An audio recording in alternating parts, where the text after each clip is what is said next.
'Tis the summer holidays and I've been really bored over it. I've been given egregious amounts of free time and you'd think that I'd do something productive. Moron. So I've sat here, made a list of anime and compiled them all together in a video for you all to watch. If you're looking for something new to watch, then you've come to the right place. I've kept explanations relatively spoiler free and every single show is roughly a different genre. Now without further ado, let's... Sorry. よし取ってきたよおっぱい触らせてよ Tengoku Daimakyo, what a show. The show follows two very different perspectives, one from a utopia of a school and the other from whatever the fuck this is. On one end, there's two people searching for heaven. It's a cruel dystopian world with monsters lurking at every turn. On the other hand, there's a school with children, sheltered from these outside forces. A place so different it's weird to believe they're in the same world. Maybe it is just a heavenly delusion. The show contains amazing quality in so many areas. There's always something to like. You want humor? There's humor. You want movie level fights? There's movie level fights. You want good writing? Good Lord Almighty, there's good writing. Heavenly Delusion does a masterclass of show not tell, and it doesn't take you for a fool. You're led on slowly as it drops clues and you need to piece it together, and it feels like you never truly know what will happen next. That kind of experience does not come often with this type of show. Speaking of unique experiences, I don't want peace. I want problems, always! You see, if there was a show where I could confidently say I hate every single character that is presented to me in this show and still like it, it would be Masamune-kun's Revenge. With nearly 5 years passing since the first season, this summer brought along the second, and it piqued my interest with the synopsis sounding along the lines of kid gets bullied when he was fat, so he gets hot and fit out of spite alone and manages to run into the girl who bullied him, so as a plot of revenge he tries to make her fall in love with him, and when she asks him out, he declines her just like she did in the past. What a fucking loser. The main character's a narcissist, his target for lack of better word is a bitch. What could possibly happen if you combine these two together? Something surprisingly funny. It's one of those romances that spearhead the main relationship and forget the other characters, because nearly every character feels like a joke. But maybe that's what they were going for, and I can appreciate the beauty behind the stupidity. If only my family could say that about me. It's been a while since I entered the isekai genre, but How a Realist Hero Rebuilt the Kingdom has kindly welcomed me back. Am I happy? I don't know. Am I sad? Probably not. I actually really enjoyed watching the show. It starts off with the usual isekai shenanigans. Some guy gets transported in from its normal world to some random fantasy world. However, our main character hasn't been summoned to become the strongest warrior magician in the West. No, it's a lot simpler. He just has to save the kingdom from debt. Yep, that's it. Economics. It was a calmer story than expected, and it was a pretty enjoyable one at that. I'm a fan of the world building behind it, and I love how the main character is just a Giga Chad. He shows genuine care for the country and the wife he's just suddenly given, and it makes no sense because he's just been transported from another world. He has no attachment at all. So you're coming back to our house, right?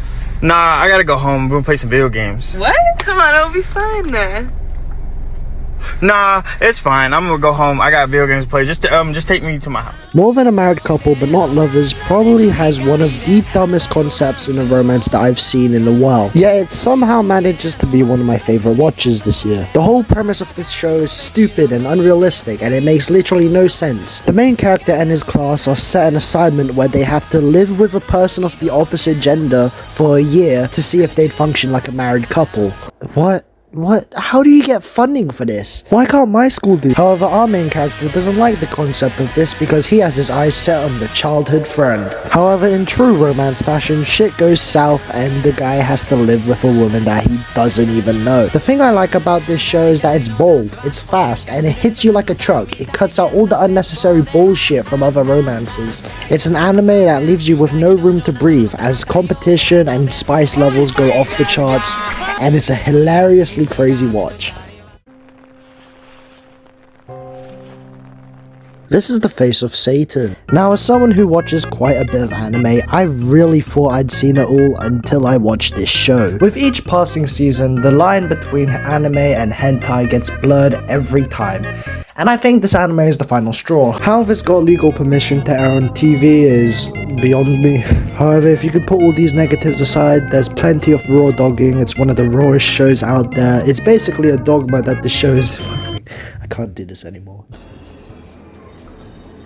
Oh boy, it'd sure suck if something crazy happened to these two. Steins Gate is a time travel anime that is ranked as the 3rd highest of all time, and for good reason. It's a timeless classic, you could say. You see what I did there? It's an elusive story, with the first episode following a scientist who goes to a presentation about a time machine. He calls him out for his bullshit, however he gets let out of the presentation by a female scientist, who we find out to be a prodigy, Makase Kurisu, aka the GOAT. Scientific revelation after scientific revelation, it leads into one of the most gripping sci-fi thrillers I've ever seen. It's a beautifully written show with some of the best character writing, and it has a beautifully gripping start with a finish that rounds off the show really nicely. The show is so complete and it has nearly everything I could ask for in an anime. My only issue with this show is that if you don't like any of the common anime tropes that you see, then you might not like it as much because they're a core part of the story behind it. Like a wise idiot once said, they're kissing, she's talking about Einstein, and I'm crying at 2 AM. I am a husk of a man. I've learned a number of healthy ways to combat stress.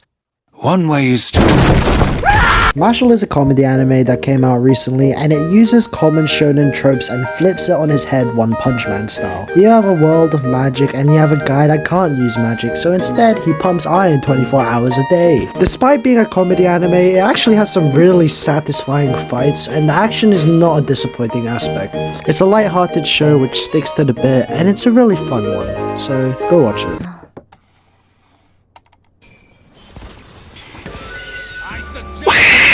My love story with Yamada-kun at level 999 is a feel-good romance dream that every E-Data desires, bronze free, being carried by the top 500 Smurf. Aw, princess, did you get a boo-boo? It's a cutesy story which ironically starts off pretty messy. You have our main character who gets broken up with at a cafe, and because of this, she angrily hops on the RPG game they used to play and talks with the guildmate Afro. Sooner or later, an IRL event for the game occurs in her area, and out of spite, she pulls up to show off to her ex and meets him.